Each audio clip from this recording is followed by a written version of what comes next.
ติพันธุ์รวมใจรักษามัคคี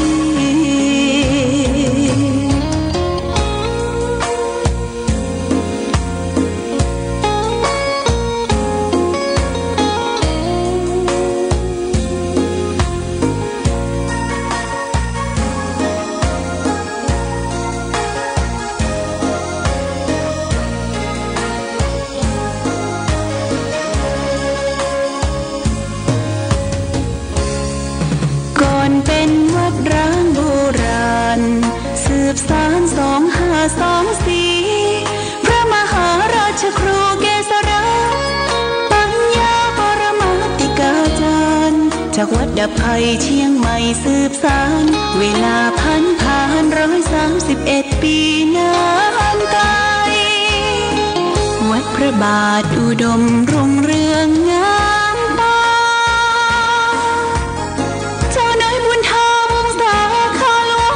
เชียงใหม่ปกครองหัวเมืองฟ้าทุ่มเทแรงกายแรงใจทุกชาติพันธุ์รวมใจรักษามัคคี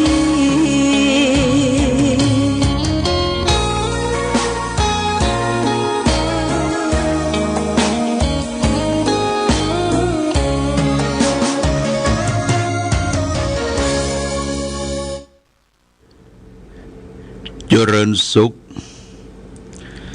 ศรัทธาสาธุชนญาติโยมท่านพุทธบริษัททั้งหลายวันนี้รายการธรรมประทีปส่องต่าง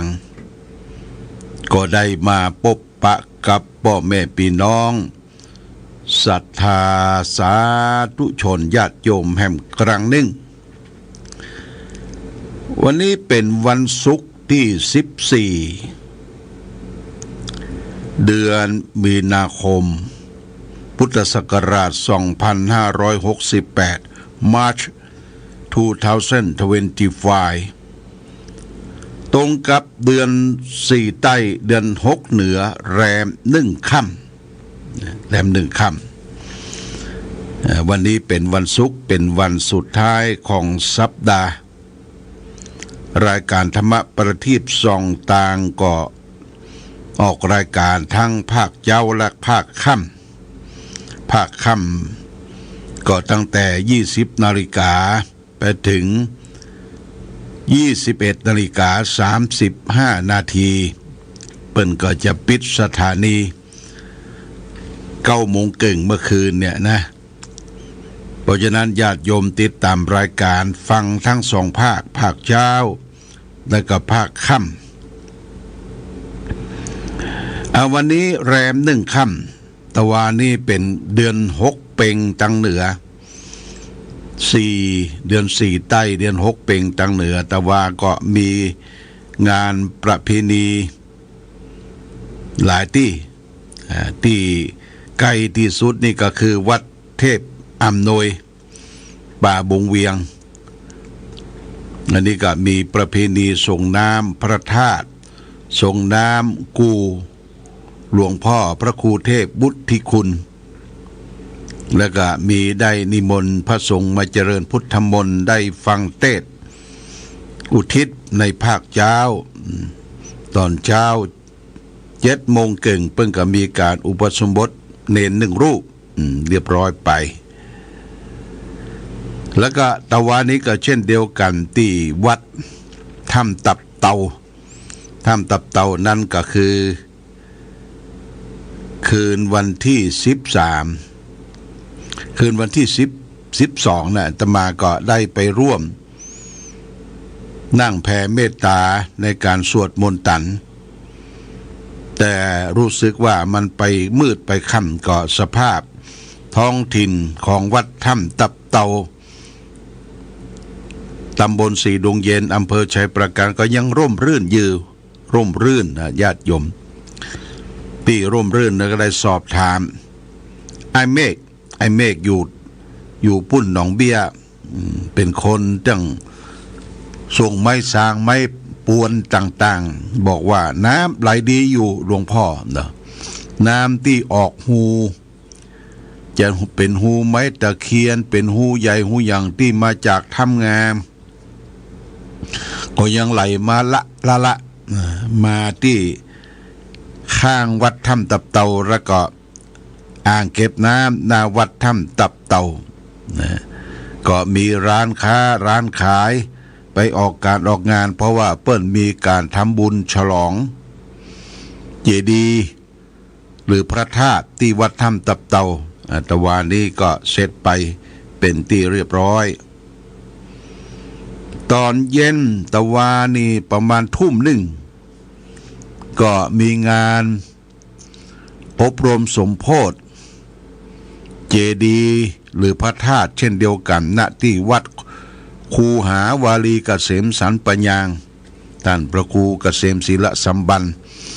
ก็ได้นิมนต์พระสงฆ์ได้ไปเจริญสวดมนต์ตันนั่งปรกแผ่เมตตาเสร็จเวลาประมาณ 21:30 นาทีก็เสร็จพิธีก็ปอยหลวงเพิ่นจะมีเด้อที่วัดสันปัญญางนี่นะญาติโยมก็จะมีวันที่21 22 23ว่าเดือนมีนานี่นะเลยก็บ่กี่วันแต่ว่านี่เปิ้นอบรมสมโภชเสกซ้อมยอมยศยังสารูปองค์พระยืน4ด้านแล้วก็สมโภชองค์พระธาตุที่ได้บูรณะขึ้นมาใหม่ใช้เวลา3 ปีก็เสร็จไปเรียบร้อยพี่น้องก็ทางสันปัญญางเพิ่นจะได้จัดงานปอยหลวงนะปอยหลวงก็ไปเยี่ยมไปใจไปกินไปตานไปลูดด้วยกันอันนี้ตะวานี่วันนี้วันที่14วันที่15นี่ก็วันที่14นี่งานประเพณีปุ้นที่ตำบลแม่งอนตำบลแม่งอนมีประเพณีก็จะได้ไปร่วมแล้วก็งานเสียศพแม่ใจกลมเกลี้ยงแม่ใจกลมเกลี้ยงนี่เป็นน้องของป้อหนานแก้วกลมเกลี้ยงนะก็จะเสียศพวันพุธเช่นเดียวกันที่บ้านสันปะคาอันนี้ก็แจ้งญาติโยมท่านสาธุชนทั้งหลายสำหรับคนที่จะไปร่วมทำบุญในงานทำบุญสืบชะตาและก็ทำบุญทอดผ้าป่าสามัคคีที่เมืองเชียงตุงนะแล้วก็ปาญาติโยมไปเอี่ยวไปไหว้พระไปชมสิ่งศักดิ์สิทธิ์ต่างๆในเมืองเชียงตุงนี่ก็จะออกเดินทางกันในวันที่21นะ21ตอนเช้าเวลา5 โมงรถจะออกจากที่วัดพระพุทธบาทอุดมที่5 โมงก็สำหรับญาติโยมที่จะไปนั้นก็จดรายชื่อรายนามถ่ายรูปแล้วก็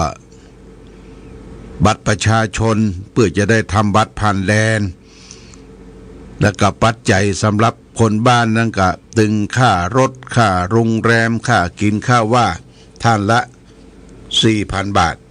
4,000 บาทถ้าเป็นคฤหัสถ์ญาติโยมถ้าเป็นตู้เจ้าก็ตนละ 3,000 บาทอันนี้ก็เป็นการที่เราได้เป็นค่าตั๋วผ่านแดนแล้วก็ค่าโรงแรมค่าที่พักค่ารถ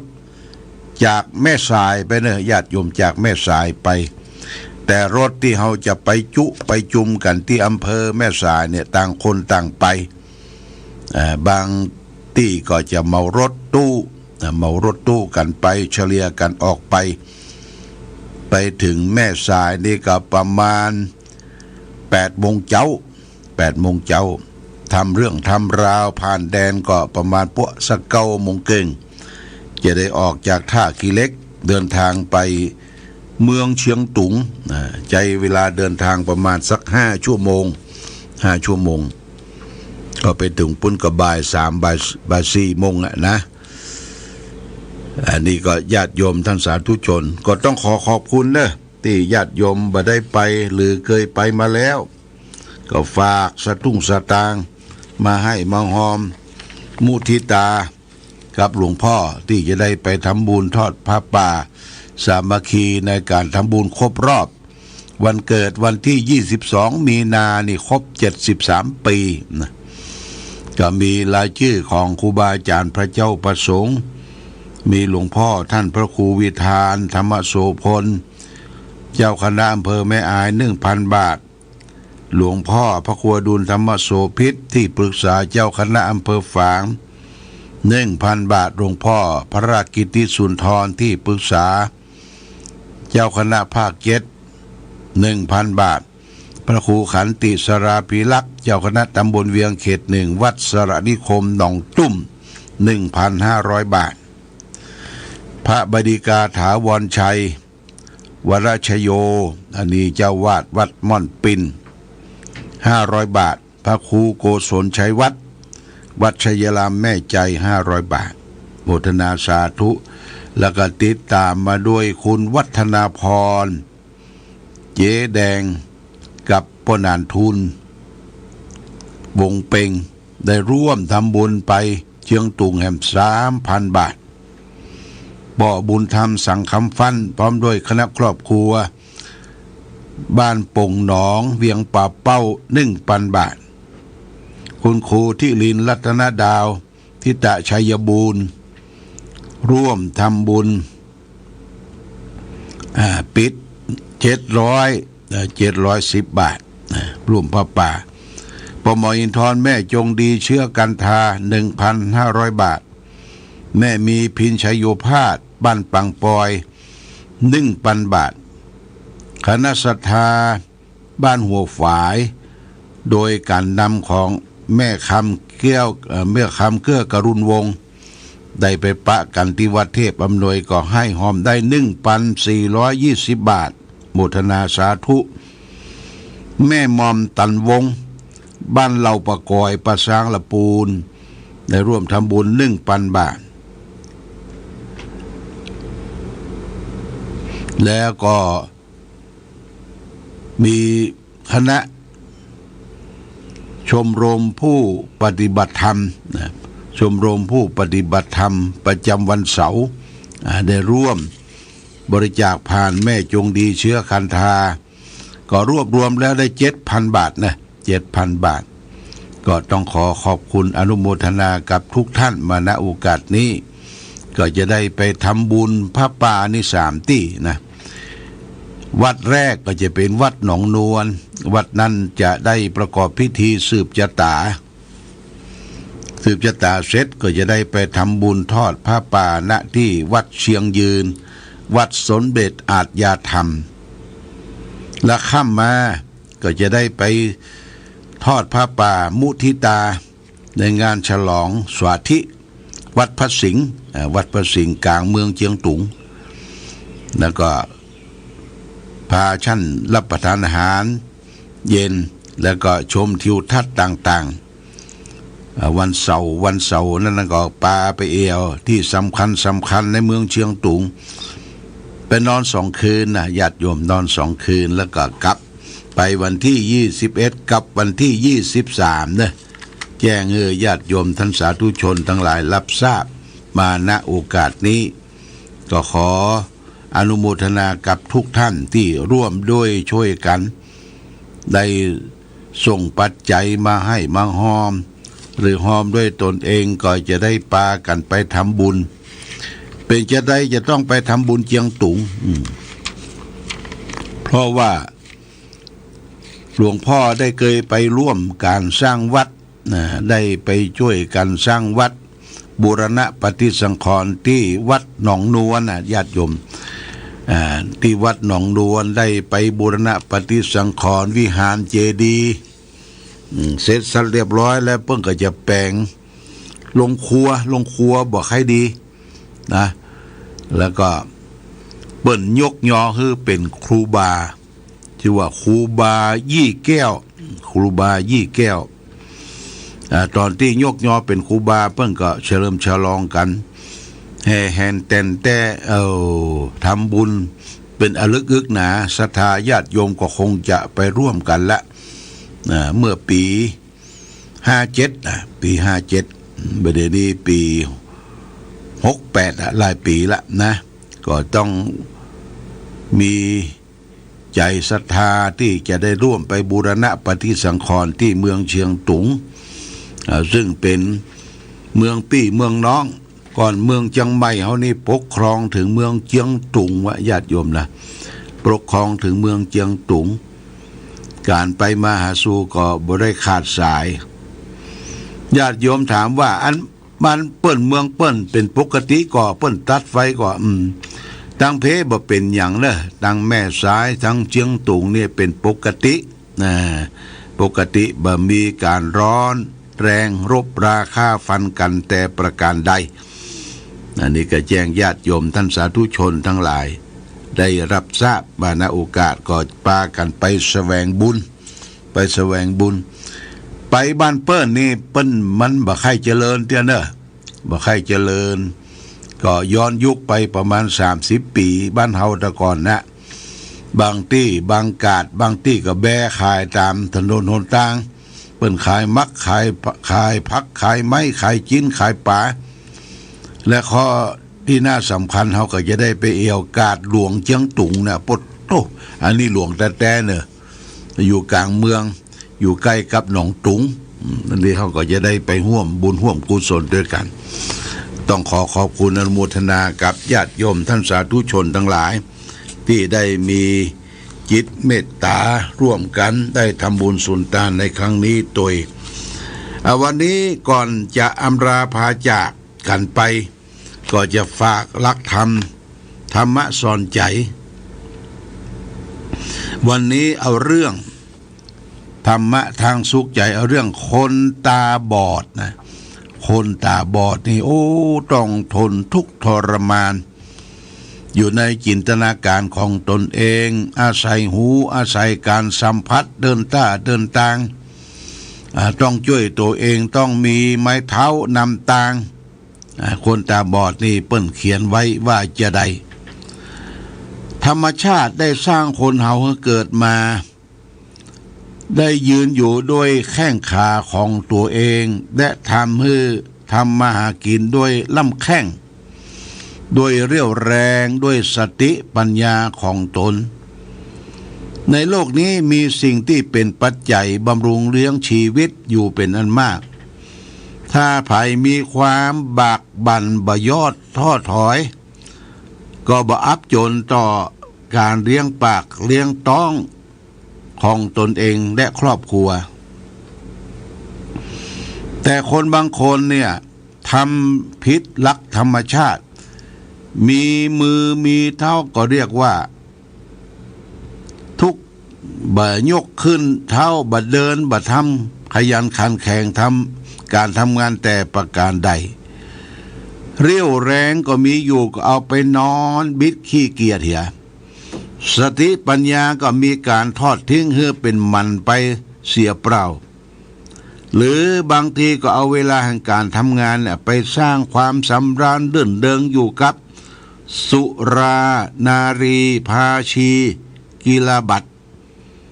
ทุ่มตัวเองกับความสนุกสนานต่างๆอย่างหามรุ่งหามค่ำขั้นเกิดความขาดแคลนขึ้นในชีวิตก็อ้างว่าความจำเป็นในการครองชีพกับพาการลักทำการปล้นทำการทำบาปช่อฉนโลภอำของคนอื่นทำกรรมเพราะเหตุแห่งการกินเป็นเรื่องใหญ่คือนรกอบายภูมิของเขาเนี่ยในปัจจุบันเขาตกนรกละบอกว่าภัยทั้งนั้นของที่ได้ทำบาปแล้วก็กลายเป็นคนเสียทั้งนั้นเพราะการกระทำการพูดของเขาก็เสียสมบัติพัสถานที่มีอยู่ก็เป็นอันของเสียไปชื่อเสียงวงตระกูลลูกหญิงลูกชายก็กลายเป็นคนเสียไปหมด เขาจะดำเนินชีวิตโดยอย่างสเปะสปะบ่น่าดูประดุจคนตาบอดต้องสมสารไปบ่ฮู้ว่าไผเป็นไผในหนทางเส้นนั้นฉะนั้นคนท่านผู้ที่ฉลาดทั้งหลายวังจึงหวาดกลัวต่อความเสียความร้ายอันแรงนี้เขาจะพยายามอย่างยิ่งคือจะเว้นจากการทำบาปหยาบช้าตราบใดที่เรี่ยวแรงและความบักบั่นขยันอยู่เขาก็จะหลีกเว้นจากการด้วยความขยักขยแยงแห่งใจเขาก็จะบ่ยอมที่จะทำบาปเพราะเหตุแห่งการทำมาเลี้ยงชีพเป็นอันขาดจักขุมาวิสามานิวะวิชมาเนปรักกเมปันติโตชีวโรกัสสมิงปาปานิปริวัชเยเมื่อความบักบั่นมีอยู่บัณฑิตพึงงดเว้นจากบาปในโลกนี้เสีย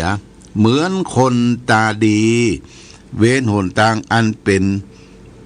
ครุขะความเรียบร้อยของชีวิตฉะนั้นนี่เป็นพุทธภาษิตจากอุทานวรรคพุทธกนิกายญาติโยมนะอย่าเป็นคนบอดอย่าเป็นคนบอดตั้งในบอดตั้งนอกเฮามีมนุษย์มีเกิดมาได้พบปะ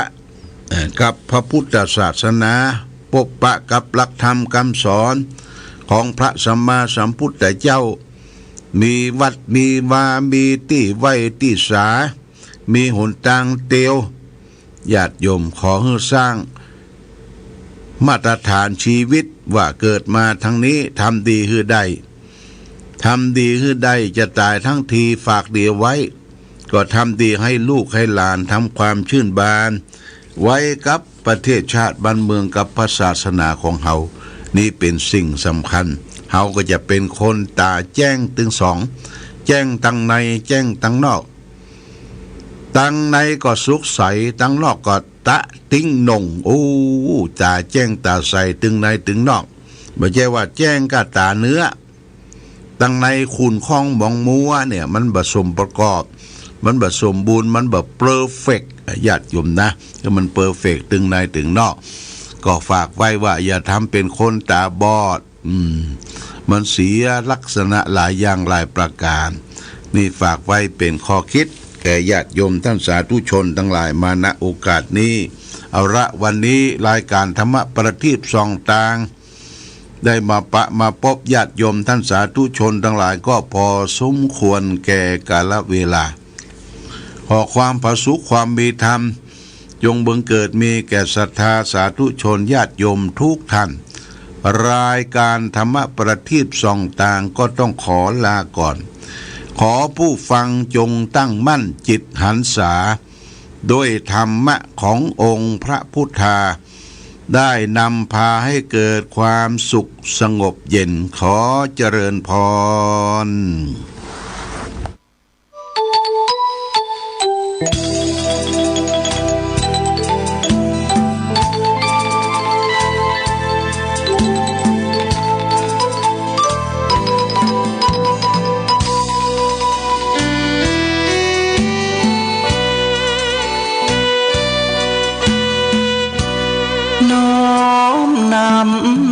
ตำนานผ่านทุกรุ่นองค์บุญหลวงพ่อแก้วทันตะจิตโตมีบุญญาบารมีมากโขมีพุทโธเป็นที่นำทาง